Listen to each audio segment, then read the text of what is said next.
মানুষ খুন হলে পরে মানুষই তার বিচার করে,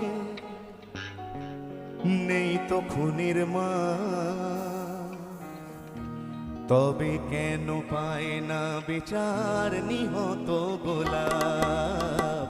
বৃন্ত থেকে ছিঁড়ে নেয়া নিহত গোলাপ। মানুষ খুন হলে পরে মানুষই তার বিচার করে, নেই তো খুনির মা। তবে কেন পায় না বিচার নিহত গোলাপ? বৃন্ত থেকে ছিঁড়ে নেয়া নিহত গোলাপ।